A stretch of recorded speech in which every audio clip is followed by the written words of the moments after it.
ജനഭൂമിയിലേക്ക് നമുക്കൊരു പുതിയ അതിഥി കൂടി വന്നെത്തിയിരിക്കുന്നു.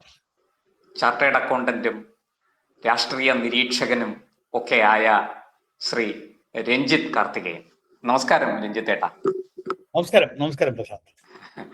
രഞ്ജിത്ത് ഏട്ടാ, ഒരു വളരെ പ്രധാനപ്പെട്ട വിഷയം അങ്ങയോട് സംസാരിക്കാനാണ് ഇപ്പോൾ ഈ ഇന്റർവ്യൂവിൽ ഞാൻ വന്നത്. നമ്മുടെ ഈ അമേരിക്കയും ഇന്ത്യയുമായിട്ടുള്ള വ്യാപാര കരാർ സാധുതയായി എന്ന് കേൾക്കുന്നു. അതായത് അമേരിക്കൻ പ്രസിഡന്റ് ഡൊണാൾഡ് ട്രംപ് തന്നെ കാര്യം പ്രഖ്യാപിച്ചു. നമ്മുടെ ഇന്ത്യൻ പ്രധാനമന്ത്രി ശ്രീ നരേന്ദ്രമോദി അതിന് അനുകൂലമായ ചില സൂചനകൾ നൽകി. പക്ഷെ ഇപ്പോഴും ഈ കരാറിന്റെ വ്യവസ്ഥകളോ അതിന്റെ വിശദമായ ഒരു രൂപരേഖയോ ഒന്നും നമ്മുടെ മുന്നിലില്ല. എങ്കിലും നമുക്ക് ഈ കരാർ നടപ്പാകും എന്ന് തന്നെ കരുതാം. കാരണം കുറെ നാളുകളായി ഈ കരാറിനെ സംബന്ധിക്കുന്ന നിരവധി ചർച്ചകൾ നടന്നു കഴിഞ്ഞു. അപ്പോൾ ഒരു സാമ്പത്തിക കാര്യ വിദഗ്ധൻ എന്നുള്ള നിലയ്ക്കും രാഷ്ട്രീയ നിരീക്ഷകൻ എന്നുള്ള നിലയ്ക്കുമൊക്കെ ഈ കരാർ പ്രാവർത്തികമായാൽ, ഇതിപ്പോ പാർലമെന്റിൽ പോലും ഈ വിഷയം പരാമർശിക്കപ്പെട്ടു. അങ്ങേക്കറിയാം, വാണിജ്യ മന്ത്രി പീയൂഷ് ഗോയൽ നടത്തിയ സ്റ്റേറ്റ്മെന്റ് നമ്മുടെ കാർഷിക രംഗത്തെ സംരക്ഷിച്ചുകൊണ്ട് മാത്രമേ മുന്നോട്ട് പോവുകയുള്ളൂ, ആ താല്പര്യം ആരുടെ മുന്നിലും അടിയറ വയ്ക്കില്ല എന്ന് അദ്ദേഹം പാർലമെന്റിൽ ഉറപ്പ് കൊടുത്തിരിക്കുകയാണ്. ഈ സാഹചര്യത്തിൽ ഈ കരാർ ഇന്ത്യക്ക് എന്തൊക്കെ ഗുണങ്ങൾ ചെയ്യും? അങ്ങക്ക് എന്താണ് ഇതിൽ പറയാനുള്ളത്? ആക്ച്വലി ഇത് ഒരു വളരെ പ്രിമച്വർ ആയിട്ടുള്ള ഒരു ഡിസ്കഷൻ ആണ് എന്ന് വേണം നോക്കാനായിട്ട്. അല്ലെങ്കിൽ കാരണം ആകപ്പാടെ ഒരു ട്രൂത്ത് സോഷ്യൽ എന്ന് പറയുന്ന ട്രംപിന്റെ സ്വന്തം ഒരു സോഷ്യൽ മീഡിയ പ്ലാറ്റ്ഫോമിൽ അദ്ദേഹം പ്രിമച്വർ ആയിട്ട് തന്നെ ഞാൻ ഇന്ത്യയുമായിട്ട് കരാറിൽ എൻട്രി ചെയ്തു എന്നൊരു ഇത് ചെയ്തു. അപ്പൊ അദ്ദേഹത്തിന്റെ ആ ഒരു പ്രഖ്യാപനത്തെ ഒരു ഇറലവന്റ് ആക്കണ്ട എന്നുള്ളത് കൊണ്ട് നമ്മുടെ പ്രധാനമന്ത്രി അതിനൊന്ന് അക്നോളജ് എന്നാണ് ഞാൻ വിലയിരുത്തുന്നത്. അതായത് ഇപ്പൊ ഒരാൾ പറയുമ്പോൾ അതിനെ അവഗണിച്ചു എന്ന് അയാൾക്ക് തോന്നണ്ട. കാരണം ഒരുപാട് അവഗണനകൾ ഏറ്റുവാങ്ങിയാണല്ലോ ട്രംപ് ഇതിലെത്തിയത്. അതുകൊണ്ട് വെറുപ്പിക്കണ്ട എന്ന് വിചാരിച്ചു. അതെ, അപ്പൊ നമ്മൾ ചെയ്യാനുള്ളതൊക്കെ നമ്മൾ ചെയ്തു. അവിടുത്തെ പൾസസ് ഇമ്പോർട്ട് ചെയ്യുന്ന അല്ലെങ്കിൽ എക്സ്പോർട്ട് ചെയ്യുന്ന ആളുകളെല്ലാം കരഞ്ഞുകൊണ്ട് ട്രംപിന്റെ അടുത്ത് ചെന്നു, ഈ നിങ്ങൾ ഇത്രയും ഒക്കെ ടാരിഫ് ഇന്ത്യയിൽ ചുമത്തരുത്. കാരണം ഇന്ത്യ ആരോടും പറയാതെ 30% ടാരിഫ് നമുക്ക് തന്നിരിക്കുകയാണ്. അതുകൊണ്ട് ബുദ്ധിമുട്ടിലാണ് ഇവിടുത്തെ എക്സ്പോർട്ടേഴ്സ് എല്ലാം. അപ്പൊ ഇങ്ങനെയൊക്കെയുള്ള വളരെ സ്ട്രോങ് ആയിട്ട്, പക്ഷെ എന്നാൽ ഈ ഒരു രീതിയിലും ഒരു എന്താ പറയാ ട്രംപ് കാണിക്കുന്നത് പോലുള്ള ഒരു അറഗൻസ് ഒന്നും കാണിക്കാതെ ക്വൈറ്റ് ആയിട്ട് നമുക്ക് ചെയ്യാനുള്ള കാര്യങ്ങൾ ചെയ്തു. നിശബ്ദമായി പോയി അവിടുന്ന് ട്രേഡ് ഡീൽസ് നടത്തി. UK ഏതാണ്ട് 99% 0% ടാരിഫിൽ എഗ്രി ചെയ്തിട്ടുണ്ട്. EU ഏതാണ്ട് 90% ടാരിഫിൽ എഗ്രി ചെയ്തിട്ടുണ്ട്. നമ്മളൊരു ട്രേഡിന് ഒരു ഈ പറയുന്ന ചില മേഖലകളിലൊക്കെ ഒരു ബുദ്ധിമുട്ടുണ്ടെങ്കിലും ഭാരതത്തിന്റെ ഗ്രോത്തിന് ഒരു ബുദ്ധിമുട്ടും ഉണ്ടായിട്ടില്ല എന്നുള്ളതാണ് വിലയിരുത്തൽ. അതായത് ഈ ട്രംപിന്റെ ഈ പിഴത്തീരുവ, ഇറക്കുമതി തീരുവ വർധന, ഇതൊന്നും നമ്മുടെ സാമ്പത്തിക വളർച്ചയെ ബാധിച്ചിട്ടില്ല. ഇല്ല, ആസ് എ ഹോൾ ചില സെക്ടേഴ്സിൽ ഡെഫിനറ്റ്ലി ബാധിച്ചിട്ടുണ്ട്. പക്ഷേ നമുക്ക് അങ്ങനെ ഒരു ഓവറോൾ നമ്മുടെ ഗ്രോത്തിനെ ബുദ്ധിമുട്ടാക്കുകയോ അല്ലെങ്കിൽ നമ്മുടെ സാമ്പത്തിക അടിത്തറ തകരുകയോ ഇതൊന്നും ചെയ്യാൻ പറ്റിയില്ല. എന്നാൽ വെല്ലുവിളി നമുക്ക് നേരിടാൻ പറ്റി. അമേരിക്കക്കാർക്ക് വില കൂടുതൽ കൊടുത്ത് സാധനം ഇറക്കുമതി ചെയ്യേണ്ടി വന്നു. ഇതാണ് അവിടെ നടന്നിരിക്കുന്നത്. അപ്പോ അത് പറഞ്ഞു കൊടുക്കാനായിട്ട് വൈറ്റ് ഹൗസിൽ ആരൊക്കെ ഉണ്ടായിരുന്നു. ഇതൊരു വലിയ ടാരിഫ് കിങ് ആകാനായിട്ട് ഭാരതത്തിന്റെ അടുത്ത് നടക്കില്ല എന്നുള്ള കാര്യം ഒരു പക്ഷേ. രണ്ട്, ഭാരതം ഏറ്റവും കുറഞ്ഞ വിലയിൽ എവിടെ നിന്നാണോ എണ്ണ കിട്ടുന്നത് അവിടെ നിന്ന് വാങ്ങിക്കും എന്നുള്ളത് അസന്നിഗ്ധമായി പ്രഖ്യാപിച്ചിട്ടുണ്ട്. ഒരു വിട്ടുവീഴ്ചയില്ല. കാരണം നമുക്ക് ആരാണ് ഏറ്റവും വില കുറച്ച് തരുന്നത് അവിടെ നിന്ന് വാങ്ങിക്കും. അത് 140 കോടി ഭാരതീയരെ സംബന്ധിക്കുന്ന കാര്യമാണ്, അമേരിക്കക്കാരെ സംബന്ധിക്കുന്ന കാര്യം അല്ല. ഇനി അമേരിക്ക നാളെ മുതൽ തരാൻ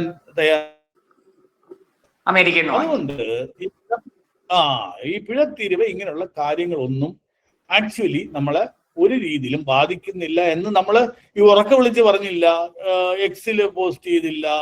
പക്ഷെ നമ്മൾ അത് ചെയ്തു, തെളിയിച്ചു കൊടുത്തു. അപ്പോ ആക്റ്റീവ് ടോക്സ് സെർജിയോ ഗോർ എന്ന് പറയുന്ന USNY അദ്ദേഹം അനൗൺസ് ചെയ്തു ആക്റ്റീവായിട്ട് ടോക്ക് നടത്തുന്നുണ്ട്. അപ്പോ മോദിയും ട്രംപും തമ്മിൽ ടെലിഫോണിൽ സംസാരിച്ചു. അത് 18% US ടാരിഫ് കുറച്ചിട്ടുണ്ട്. ഇത്രയും മാത്രമേ നമുക്കറിയാവുള്ളൂ. അല്ലാതെ ഇന്ന് പാർലമെന്റിൽ അഗ്രികൾച്ചർ ഗുഡ്സിന് ടാരിഫ് ഉണ്ടാകുമോ, ഫ്രീ എൻട്രി ഉണ്ടോ, മാർക്കറ്റ് ടാക്സസ് ഉണ്ടോ, ഇങ്ങനെയുള്ള കാര്യങ്ങൾക്കൊന്നും നമുക്ക് ഇന്ന് പറയാനൊക്കില്ല. പക്ഷേ ശ്രീ നരേന്ദ്രമോദി ഒരു പ്രാവശ്യം പറഞ്ഞു, ഇവിടത്തെ കർഷകർക്കും പശുപാലകർക്കും മത്സ്യബന്ധനത്തിൽ ഏർപ്പെട്ടിരിക്കുന്ന ആളുകൾക്കും ഒരു പ്രോബ്ലവും വരുന്ന ഒരു കരാറും എൻ്റർ ചെയ്യില്ല എന്ന് അദ്ദേഹം അസന്നിഗ്ധമായി പ്രഖ്യാപിച്ചിട്ടുണ്ടായിരുന്നു. അത് ഇന്ന് വരെയുള്ള അദ്ദേഹത്തിന്റെ പ്രഖ്യാപനങ്ങൾ, അതിൽ ഒരു നിലപാട് ഉറച്ചു നിന്ന ഒരു മനുഷ്യൻ എന്നുള്ള നിലയിൽ ഞാൻ അദ്ദേഹം പറയുന്ന കാര്യങ്ങളിൽ വിശ്വസിക്കാൻ താല്പര്യപ്പെടും. അത് മോദിയുടെ ഗ്യാരണ്ടിയാണ്. കറക്റ്റ്. അപ്പൊ അദ്ദേഹം ജനറലി പറഞ്ഞ കാര്യങ്ങളിലൊന്നും പിന്നോട്ട് പോയിട്ടില്ല. പുഷ്കർമാരെങ്കി എന്ന് പറഞ്ഞു ഓപ്പറേഷൻ സിന്ദൂറിലും സർജിക്കൽ സ്ട്രൈക്കിലും ഒക്കെ നമ്മൾ കണ്ടു. അപ്പൊ ജനറലി അദ്ദേഹം പറയുന്ന കാര്യങ്ങൾ, അദ്ദേഹം പ്രവർത്തിക്കുന്ന ഒരു മനുഷ്യനാണ്. ആ മനുഷ്യന്റെ അടുത്ത് ഉള്ള ആ ഒരു വിശ്വാസ്യത എനിക്ക് ഈ പറയുന്ന, എസ്പെഷ്യലി നമ്മൾ ഈ പറയുന്ന ആർസെപ്പ് ഒക്കെ എഗ്രി ചെയ്യാൻ പോയപ്പോ സ്വദേശി ജാഗരൺ മഞ്ചും മറ്റുമൊക്കെ വളരെ ശക്തമായിട്ട് എതിർക്കുകയും അവസാന നിമിഷം അതിൽ നിന്ന് പിന്മാറുകയും ചെയ്തിരുന്നതാണ്.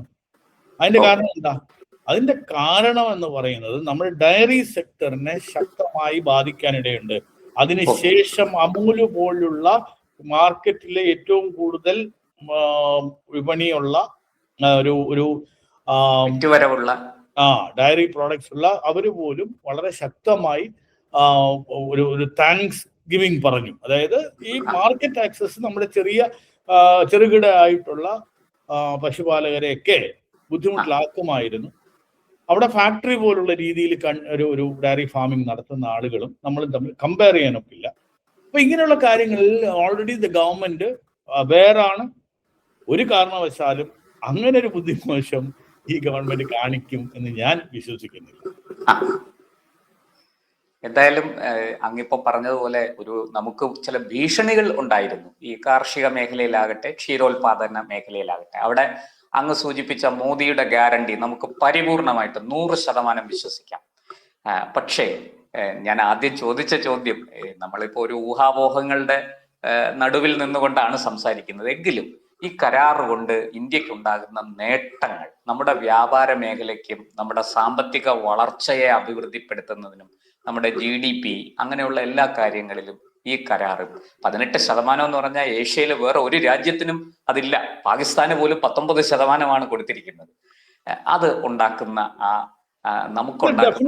ഇന്ത്യൻ എക്സ്പോർട്ടേഴ്സ്, എസ്പെഷ്യലി ടെക്സ്റ്റൈൽസിലാകട്ടെ, ഫാർമസ്യൂട്ടിക്കൽസ് ആകട്ടെ, എഞ്ചിനീയറിംഗ് ഗുഡ്സ് ആകട്ടെ, ഇതെല്ലാം ഒരു വിയറ്റ്നാം, ബംഗ്ലാദേശ് മുതലായ രാജ്യങ്ങളിൽ നിന്നും ഒരു കുറവുണ്ടായിട്ടുണ്ട്.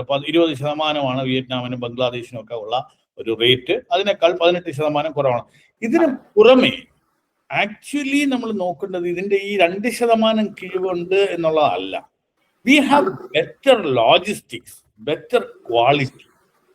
ഈ പറയുന്ന രാഷ്ട്രങ്ങൾ ഉണ്ടാക്കുന്നതിനേക്കാൾ ബെറ്റർ ആയിട്ടുള്ള ക്വാളിറ്റിയാണ് നമുക്ക് ഓഫർ ചെയ്യാൻ ഒക്കുന്നത്. ഡെലിവറി ടൈമാണ് നമുക്ക് ഓഫർ ചെയ്യാൻ ഒക്കുന്നത്. ട്രേഡ് മാർക്ക് അതാണ്. കറക്റ്റ്. അപ്പൊ ഒരു ബൈലാറ്ററൽ ട്രേഡ് എന്ന് പറയുന്നത് ഏതാണ്ട് $132 ബില്യൺ സാമ്പത്തിക വർഷം 2025 ഭാരതവുമായിട്ട് വരുന്നത്. ഇത് 500 ബില്യണിലേക്ക് കുതിച്ച് ഉയരണം. അതായത് 2030. ഇവിടെ പലരും പറയുന്ന കേട്ടോ 500 ബില്യൺ എങ്ങനെയാണ് ഇന്ന് നടക്കുന്നത് എന്നൊക്കെ ചോദിക്കുന്നു. ഇന്ന് അതല്ല പറയുന്നത്. 500 ബില്യൺ 2030 ആകുമ്പോൾ അച്ചീവ് ചെയ്യണം എന്നുള്ളതാണ്. അതാണ് ആ ഫ്രെയിം വർക്ക് പറയുന്നത്. US ഇന്ത്യ കോമ്പാക്ട് എന്ന് പറയുന്ന ഫ്രെയിം വർക്കിലൂടെ 500 ബില്യൺ, അതായത് $500 ട്രില്യൺ ഇതുണ്ടാകണം. നാച്ചുറലി ഏത് ബിസിനസ്സിലാണെങ്കിലും വിട്ടുവീഴ്ചകളും മറ്റുമൊക്കെ ഉണ്ടാകാം.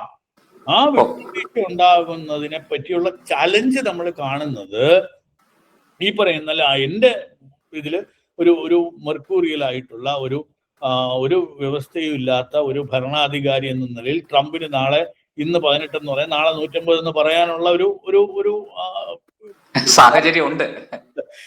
അതാണ് എന്നെ ഏറ്റവും വലിയ ഫിയറോ ചലഞ്ചോ എന്നൊക്കെ പറയുന്നത്. തീർച്ചയായിട്ടും അത് അങ്ങ് പറഞ്ഞത് വളരെ ശരിയാണ്. ഒരു ഉറച്ച നിലപാടില്ലാത്ത ഒരാളാണ്. ഇങ്ങനെ ചഞ്ചല ചിത്തനാണ് ട്രംപ്. പിന്നെ ഈ പറയുന്ന പോലെ ഫാമിൽ ചിലപ്പോൾ നമുക്ക് കൺസെഷൻസ് കൊടുക്കേണ്ടി വന്നേക്കാം. അങ്ങനെയുള്ള കാര്യങ്ങൾ അഗ്രി ഇമ്പോർട്ട്സ് ചിലപ്പോൾ നമ്മളെ ബാധിക്കാത്ത അഗ്രി ഇമ്പോർട്ട്സ് ചിലപ്പോൾ നമ്മൾ സമ്മതിക്കേണ്ടി വന്നേക്കാം. അതുപോലെ തന്നെ റഷ്യയിൽ നിന്നുള്ള ചില കാര്യങ്ങളിലേക്ക് ചിലപ്പോൾ നമുക്ക് അവിടെ ഒരു സംശയം, ഈ അരി, ഗോതമ്പ്, അതായത് നെല്ല്, ഗോതമ്പ്, പാലുൽപ്പന്നങ്ങൾ, ഇത് മൂന്നുമാണ് നരേന്ദ്രമോദി സർക്കാർ ഏറ്റവും കൂടുതൽ കടുംപിടുത്തം പിടിച്ചിരിക്കുന്നത്. ഇക്കാര്യത്തിൽ ഒരു കോംപ്രമൈസും ഇല്ല എന്നാണ് പറഞ്ഞത്. അത് ചെയ്യാൻ പറ്റില്ല. അതായത് നരേന്ദ്രമോദി സർക്കാർ അല്ല, ഇനി ഏത് സർക്കാരാണെങ്കിൽ പോലും ഇനി അങ്ങനെ ഒരു ഡിസിഷൻ എടുക്കാൻ പറ്റില്ല. കാരണം ഇത് നേരിട്ട് ഒരുപാട് ആളുകളെ ബാധിക്കുന്ന, അവരുടെ ജീവിതത്തെ ബാധിക്കുന്ന കാര്യങ്ങളാണ്. എങ്ങനെയാണ് നമുക്ക് അതിനെ കോംപ്രമൈസ് ചെയ്യാൻ പറ്റുക? അപ്പൊ ഇത് ഇപ്പം ആളുകൾക്ക് നമുക്കൊരു ഇതിന്റെ ഫൈൻ ലൈൻസ് വരുന്നത് വരെ നമ്മുടെ കാർഷിക മേഖലയ്ക്ക് ഇതാണ്, നമ്മുടെ രീതികളൊക്കെ പലതും പറയാമെന്നല്ലാതെ ഐ ഡോണ്ട് തിങ്ക് ഒരു രീതിയിലുള്ള ഒരു ഭയം എനിക്കില്ല. ചില കൺട്രീസ് ഇപ്പൊ ചിലപ്പോൾ ആൽമണ്ട് ഇറക്കുന്നതെന്നോ അല്ലെങ്കിൽ ചില പൾസസ് ഇറക്കുന്നു 30% എന്നുള്ളതിനെ നമ്മൾ 10% ആക്കിയെന്നോ അല്ലെങ്കിൽ 0% ആക്കിയെന്നോ അങ്ങനെയൊക്കെയുള്ള ചില കാര്യങ്ങൾ നടക്കാം. ഓയിൽ നമ്മൾ എന്തായാലും ഓയിൽ ഇമ്പോർട്ട് ചെയ്യുന്നവരാണ്, അത് ചിലപ്പം അമേരിക്കയിൽ നിന്ന് ഇമ്പോർട്ട് ചെയ്യുന്നതിന് കുറച്ച് വ്യവസ്ഥ ചെയ്ത് കൊടുക്കാം, ആ രീതിയിലുള്ള. പക്ഷെ GMO ഈ മെയിൻ ആയിട്ടുള്ള സാധനം എന്ന് പറയുന്ന സോയാബീന്റെ GMO, ഈ ജനറ്റിക്കലി മോഡിഫൈഡ്, ഇങ്ങനെയുള്ള കോൺട്രവേഴ്സ്യൽ കാര്യങ്ങളിൽ ഒരു തീരുമാനം ഉണ്ടാകാനുള്ള ചാൻസ് ഇല്ല എന്ന് തന്നെ ഞാൻ വിശ്വസിച്ചു. എന്തായാലും ഇത്രയും വിവരങ്ങൾ നമ്മുടെ ജനഭൂമിയുടെ പ്രേക്ഷകർക്ക് വേണ്ടി പങ്കുവച്ചതിൽ വളരെ സന്തോഷം. അങ്ങ് വളരെ വ്യക്തമായി ഈ ട്രേഡുമായി ബന്ധപ്പെട്ട്, പ്രത്യേകിച്ച് ഈ അമേരിക്ക ഇന്ത്യ വ്യാപാര കരാറുമായി ബന്ധപ്പെട്ട് ഒരു ആശങ്ക ജനങ്ങൾക്കിടയിൽ ഒരല്പമെങ്കിലും സൃഷ്ടിക്കപ്പെട്ടിരുന്നു. അതിന് കൃത്യമായ ഒരു മറുപടി അങ്ങ് നൽകിയിരിക്കുന്നു. എന്തായാലും നമുക്ക് വീണ്ടും ഈ വിഷയമായിട്ട് തന്നെ ആ കരാറിന്റെ പൂർണ്ണ രൂപം പുറത്തു വരട്ടെ, നമുക്ക് വിശദമായിട്ട് ഈ വിഷയത്തിലേക്ക് വീണ്ടും വരാം. നന്ദി, നമസ്കാരം. നമസ്തേ. കൂടുതൽ വാർത്തകളും വിശേഷങ്ങളും നേരിട്ട് ലഭിക്കാൻ ജനങ്ങളിൽ നിന്ന് ജനങ്ങളിലേക്ക് ജനഭൂമി ന്യൂസ് സബ്സ്ക്രൈബ് ചെയ്യൂ. ബെൽ ബട്ടൺ അമർത്താനും മറക്കരുത്.